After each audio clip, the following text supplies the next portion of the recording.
Je l'avais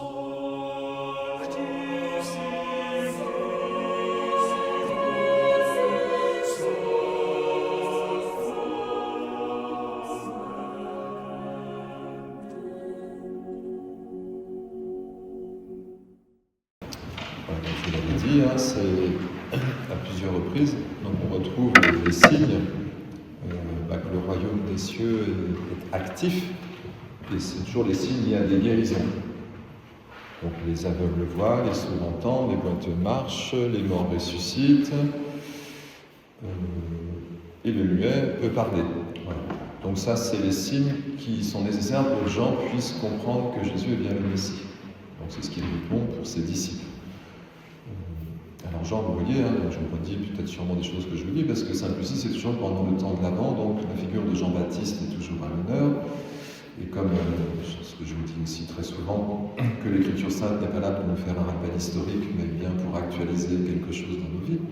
Donc le prophète est ce qui nous met en avant, avec l'ENT, pendant le temps du carême, puisqu'il s'agit, nous aussi, de nous convertir. Donc c'est des textes qu'on a depuis déjà un certain nombre de jours, où il nous est dit que Jean-Baptiste est là pour préparer le chemin. Voilà, donc c'est celui qui annonce le Messie. Et puis une fois que l'annonce est faite, le prophète se retire pour laisser place au Messie. Donc c'est ce qui est dit à la fin de l'Évangile. Le plus grand parmi les fils de la femme, de fait, c'est le prophète. Ce que nous sommes depuis notre baptême, nous sommes prophètes aussi. Donc prophète, vous savez, celui qui a des oreilles, qui entend, et qui dit à voix haute ce qu'il a entendu dans son cœur, à la manière de Sainte Lucie, qui voit à l'intérieur. Et puis, je ne sais plus, je crois que j'ai lu qu'elle redonne cet élément, je ne sais pas si c'est à l'empereur ou au consul, elle se souvient de cette parole de Jésus qui dit, écoutez, devant les gouverneurs et les rois, vous ne cherchez pas votre défense, l'Esprit Saint vous sera donné. Donc ça, c'est toujours ces signes qui donnent la force nécessaire pour le combat, si toutefois il y en a un, donc il y en a toujours un peu dans nos vies. Et puis la conversion donc, nous invite à reconnaître nos limites. Donc puisque la parole s'actualise, nous sommes boiteux, aveugles, sourds et mortels. Et oui, sinon évidemment, on ne va pas comprendre le texte. Et ce qui est le cas aussi de Jean-Baptiste. Si Jésus dit de rapporter par ses disciples que les signes sont là, il va falloir pour que Jean-Baptiste aille au bout de sa mission, qu'il reconnaisse que lui-même en prison à ce moment-là, Hérode l'a enfermé sur un désaccord encore de puissant, jusqu'il est roi. Donc Jean-Baptiste va faire cette expérience aussi, il doit reconnaître son aveuglement pour qu'il puisse reconnaître le Messie complètement. Donc c'est pour ça qu'il pose la question. C'est nous, c'est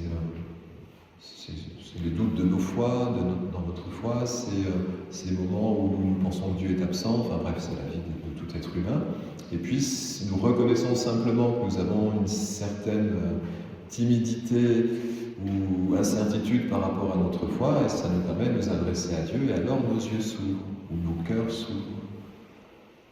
Aujourd'hui, c'est les 40 ans de mariage de Denis. On ne bénira pas aujourd'hui, parce qu'il faut que Denis soit là, et comme il y a une intention, mais c'est ça, les yeux s'ouvrent le jour du mariage.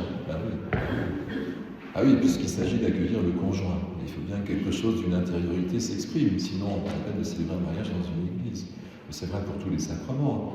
Donc vous voyez, Jean-Baptiste fait le chemin, et une fois qu'il a fait le chemin, s'il est grand dans sa prédication, puisqu'il invite à la conversion, ensuite il est tout petit dans le royaume des cieux. Alors je vous refais le petit commentaire habituel. Ça c'est le fils de la femme, le plus grand parmi les enfants, les enfants de la femme. Mais le fils de l'homme, c'est votre corps spirituel, c'est l'enfant de Dieu que nous sommes. Donc celui-ci est grand dans le royaume des cieux, c'est notre baptême. Et oui, donc là, encore une fois, nous avons les deux rôles à jouer, sinon pas la peine de célébrer l'Avent ni le carême. On fait la conversion, donc on retourne dans la crèche, il faut qu'on en parle un peu. Donc on retourne dans cette intériorité qui a guidé Sainte Lucie, nos yeux s'ouvrent et alors le Messie advient, mais dans nos vies. C'est-à-dire que nous pouvons signifier quelque chose de la présence de Dieu à travers notre propre corps. C'est beau, c'est pas réservé à Jésus. Si vous pensez ça, du coup, vous allez encore penser que c'est une histoire. Et non.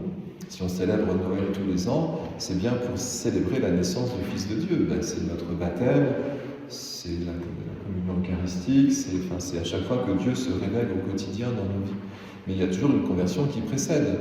Parce que si vous ne venez pas à l'église, écoutez, vous ne communiez pas. Donc c'est ça.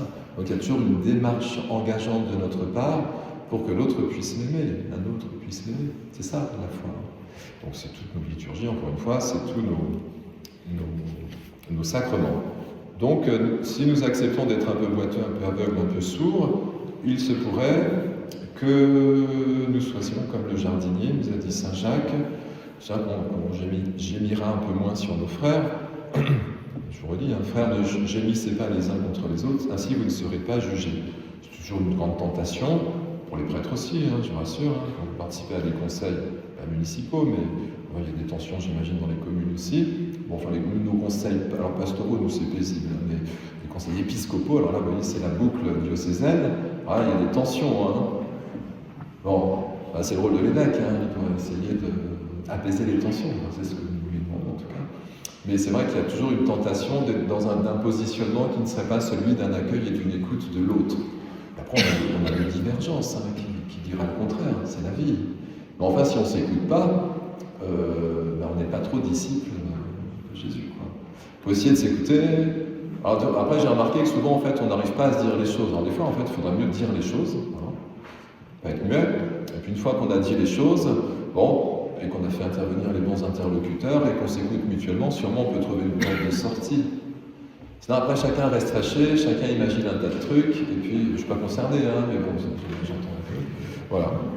Bon. Alors, et du coup, nos yeux s'ouvrent un peu plus, et puis, de fait, on entre dans quelque chose d'un peu plus fraternel.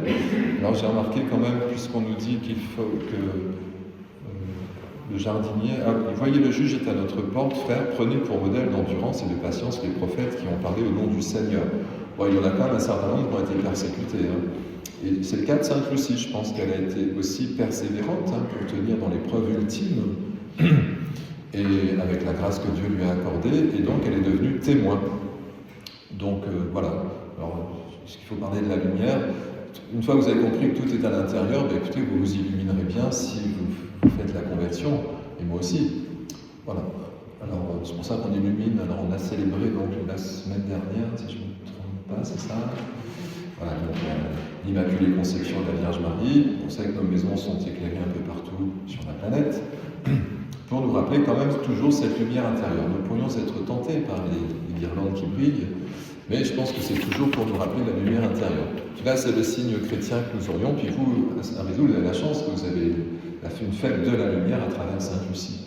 Voilà. Donc, voilà, donc c'est un dimanche de la joie. Alors, si nous nous illuminons comme une guirlande, et que l'Esprit Saint déborde un peu de nos frontières parce que Dieu nous a aimés, de fait, nous pouvons réjouir ce monde un peu plus, nos voisins, nos familles, nos conjoints. Alors voilà, écoutez, que ce temps de l'Avent reste dans cette tonalité heureuse. Je pourrais vous commenter tout le reste, mais on ne va pas le faire. Une fois que vous avez retenu que Lucie intercède pour nous, puisqu'elle est dans le royaume des cieux, et pour qu'elle puisse nous rejoindre, comme Jean-Baptiste d'ailleurs, il va falloir que nous entrions marchions sur le chemin, nous préparions le chemin du Seigneur, donc en marchant sur les traces, leurs traces, leur foi, et puis leur sacrifice, leur ouverture consentie au nom de Dieu. Il nous aide aussi tous sur ce chemin d'un accomplissement.